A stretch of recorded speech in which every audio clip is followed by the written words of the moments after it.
You'll regret this, Ava. This was supposed to be our dream.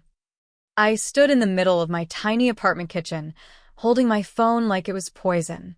The pot of honey lavender balm I had just sealed was still warm in my hand.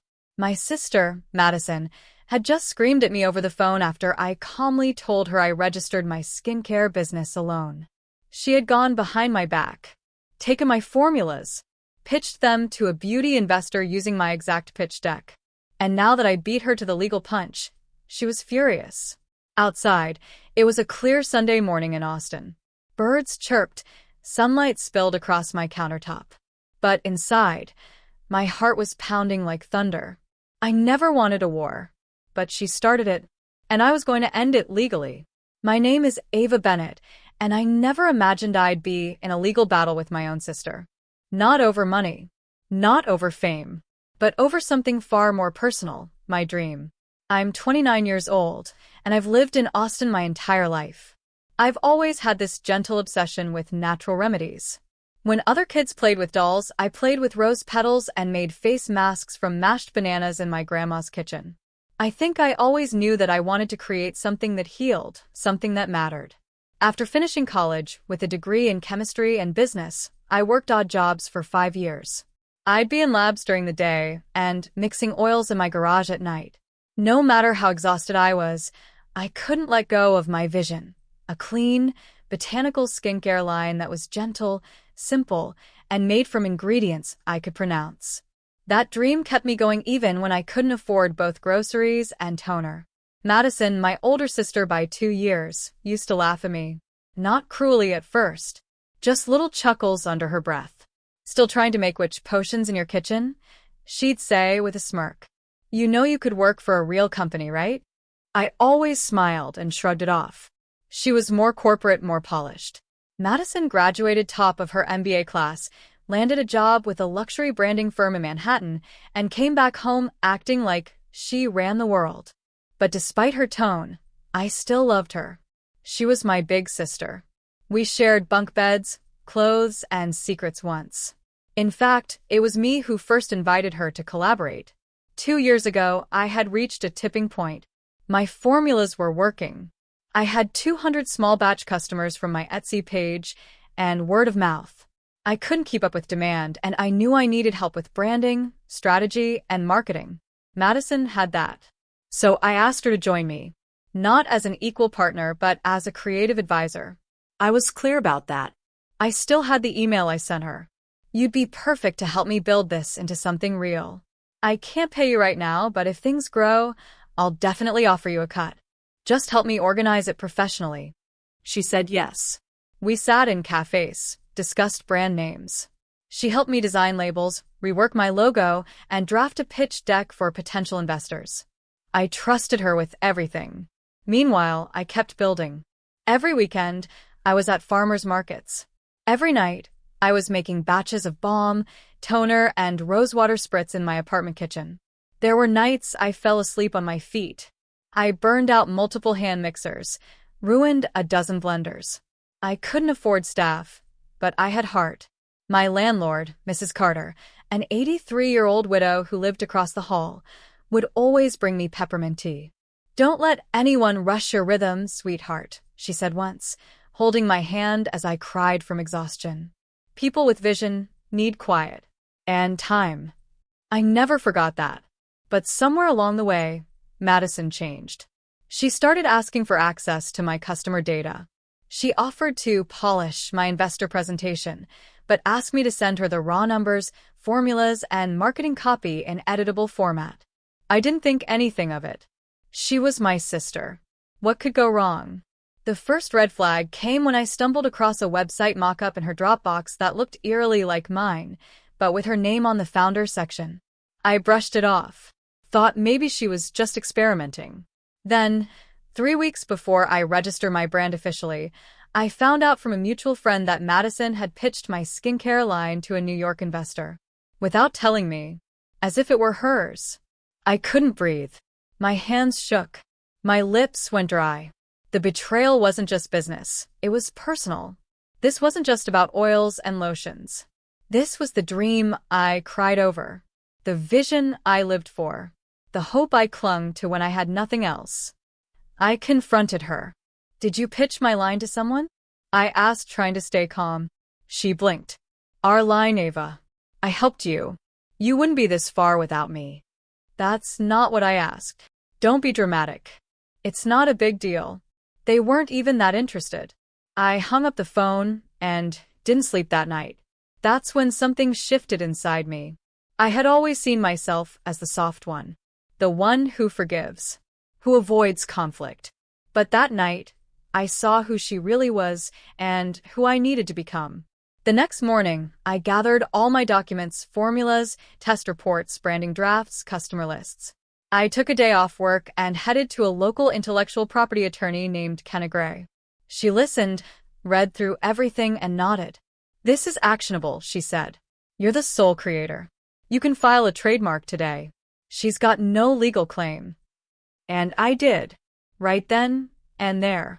I trademarked not just the business name, but also hers. Madison had once said, if this takes off, I'll want my name on it. So I made sure she got it, just not in the way she imagined.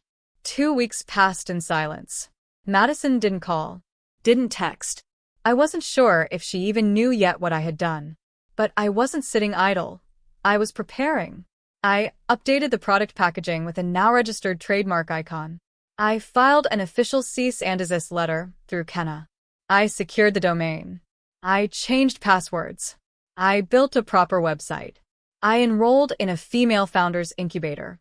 I even filed paperwork to open a commercial kitchen space so I could scale. I moved in silence, but every step felt like thunder. It wasn't revenge. It was reclamation. Then came the moment. Madison showed up, uninvited, at my pop-up booth during a busy Saturday market downtown. I was in the middle of restocking lavender serum when I looked up and saw her standing there in heels and a crisp white blazer, fake smiling at customers. Hey, sis, she said sweetly. Can we talk? I didn't even blink. In a minute. I finished ringing up an order and walked her a few steps away from the crowd. She looked nervous, but trying not to show it. So, I just heard through the grapevine, she began, folding her arms.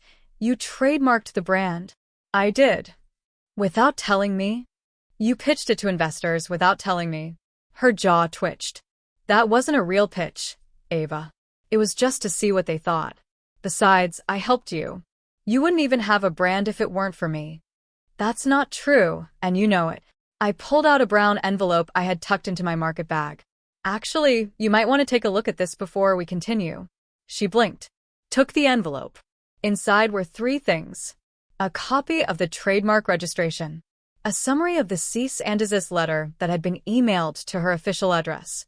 A notice that I had also trademarked the name Madison Ray Beauty, the name she had used in her investor pitch. She turned pale. You're kidding. Nope. That's my name, Ava. You can't trademark my name. Actually, I can. You used it for commerce. I have evidence. You pitched under it. That makes it protectable. You wouldn't. I already did. There was a silence between us so thick it felt like a wall. The air shifted. You think you're so clever, she muttered.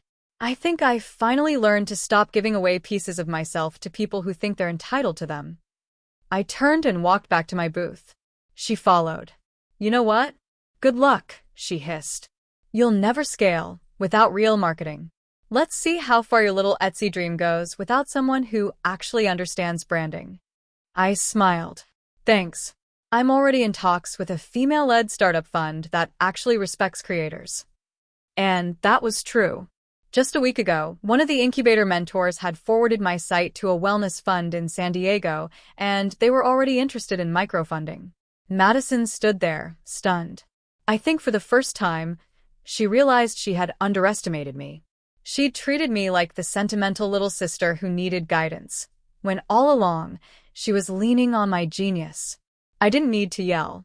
I didn't need to scream. The paperwork spoke louder than any words ever could. Later that night, I sat in my kitchen with my laptop, uploading product shots for a new restock.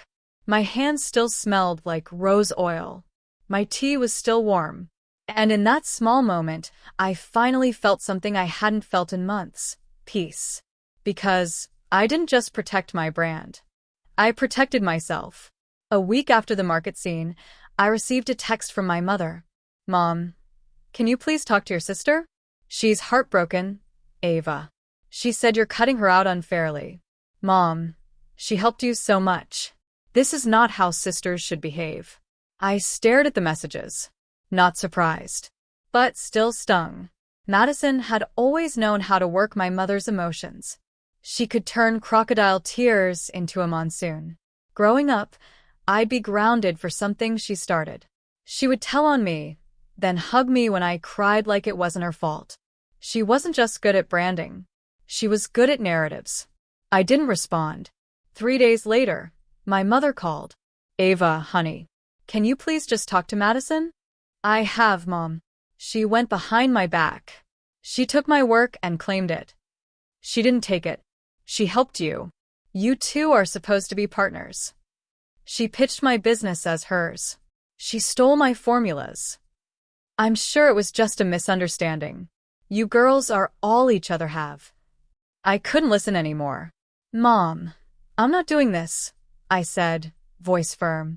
You always side with her. I'm done playing nice. She hung up.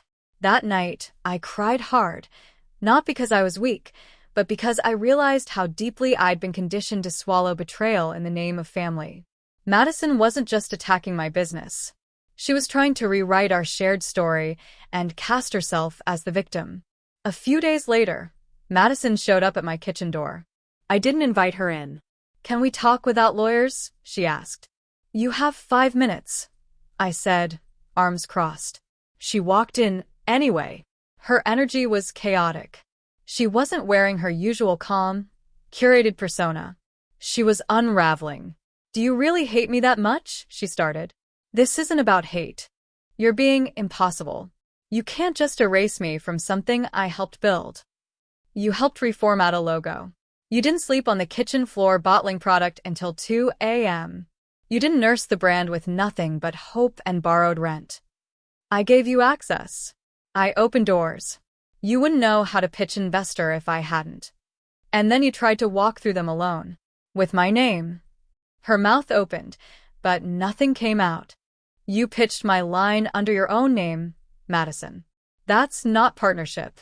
That's theft. She sat down at the edge of my counter stool like she was exhausted. You don't get it, Ava. I needed this. I left my job. I don't know who I am anymore. And you have something that works. I just wanted to be part of it. Her voice cracked. And for a moment, I saw her. Not the manipulator, but the lost girl. The older sister who had always chased perfection and status and now stood with nothing but her pride. I stayed quiet. I wasn't trying to destroy you. I just thought maybe it could be ours. You thought wrong, I said, but softer this time. And I'm not sorry I protected myself. There was a long silence. Then she said something that chilled me. You trademarked my name. Only because you used it against me.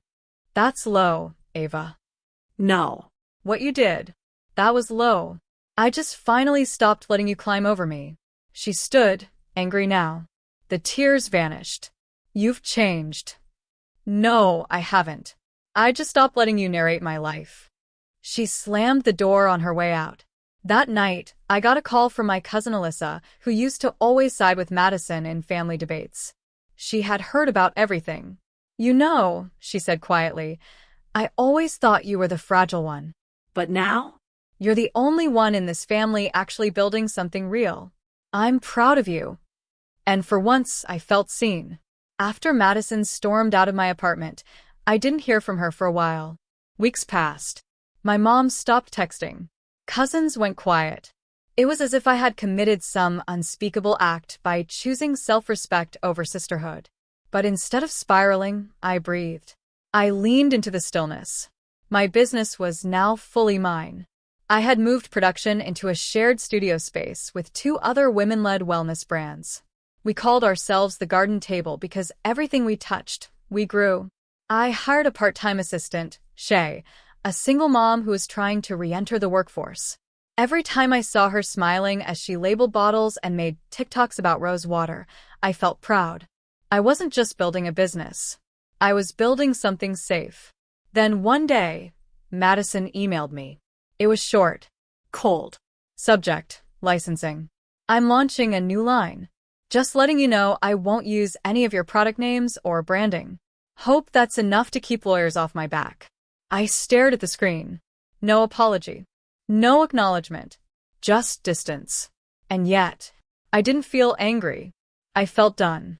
So I replied, "Hi Madison. I appreciate the heads up. I hope your new line reflects your own creativity and not someone else's vision this time. Take care, Ava." I closed the email and exhaled. That was it. No more war. No more clinging. I had moved on. Weeks later, I hosted my first wellness brunch for women entrepreneurs in the city. It was sunny, floral, and filled with laughter. Real community. No competition. People were hugging, clinking glasses, swapping ideas. Someone played an acoustic set in the corner. I wore a pale pink jumpsuit and felt radiant. As I gave a short toast, I glanced at Shay, who was filming the moment for our socials. She smiled at me with so much warmth. I was afraid, I told the crowd, that standing up for myself meant I'd end up alone. But the truth is, when you finally make space by removing betrayal, love has room to bloom. Tears filled a few eyes. Later, I found myself chatting with a woman named Clara. She was launching a podcast for women in business and asked to interview me. "Your story is exactly what people need to hear," she said. I smiled. It's not just a story about business. It's about boundaries. That night, I got home and found a small envelope taped to my door. No name.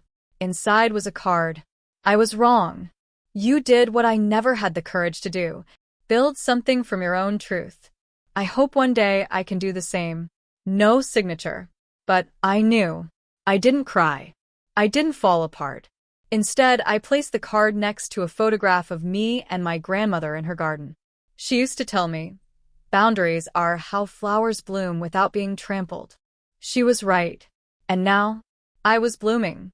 6 months later, I was standing in a sunlit studio that smelled like eucalyptus and success. We just finished painting the final wall of our new storefront, Wild Bloom by Ava Ray, my rebranded name, trademarked, protected, and completely mine.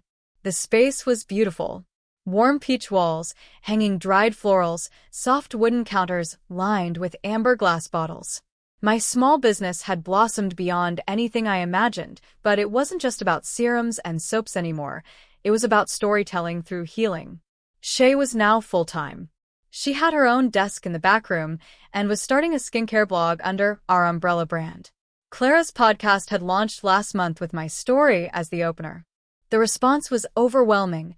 So many women wrote in saying they had been stolen from, silenced, or underestimated, and that my story gave them the courage to draw a line. One even wrote, "I finally left the company that kept taking my ideas. I used your line. I'm not hard to work with, I'm hard to steal from." I quit the next day. I printed it out and framed it on our wall of wins. But perhaps the biggest transformation was this. My mom came to visit. She walked in slowly, looking around the store with cautious awe. She picked up a sample bottle of my rose serum, sniffed it, and said softly, "Your grandmother would have loved this." I looked at her. "I wish you'd believed me sooner," I said. "I know," she replied, "but I believe you now." It wasn't a full apology, but it was enough. She sat with me that afternoon while I boxed up pre-orders. We didn't talk much, but she watched me work. And for the first time, I think she saw me, not just as Madison's little sister, but as Ava Ray, an architect of her own future. As for Madison, she stayed quiet. I heard through Alyssa that she moved to Seattle and started freelancing as a brand consultant. She wasn't thriving, but she was surviving. And oddly, I hoped she found herself in that process. Because hurt people, and I refused to carry her wounds anymore. One morning, as I swept the front steps of the shop, a little girl and her mother passed by. The girl stopped, stared at the flowers in our front window, and said, "Mommy, this place smells like fairies." I laughed. "Thank you," I said. That's the nicest thing I've heard all day. They walked on, and I stood there, barefoot in soft morning light, sipping mint tea from a chipped mug that used to belong to my grandmother. It hit me then. This was everything I dreamed of. Not the fame. Not the applause. But peace. Ownership. Purpose. I was no longer living in someone else's shadow. I had created my own light, and it was warm, fierce, and impossible to steal. Just before opening time, I walked to the back and opened an old tin box I kept behind the cash register. Inside was a wrinkled sticky note I'd saved from years ago. It was in my grandmother's handwriting. Don't wait for permission to bloom, Ava. You're already a garden. And now? The garden was wild. And it was mine.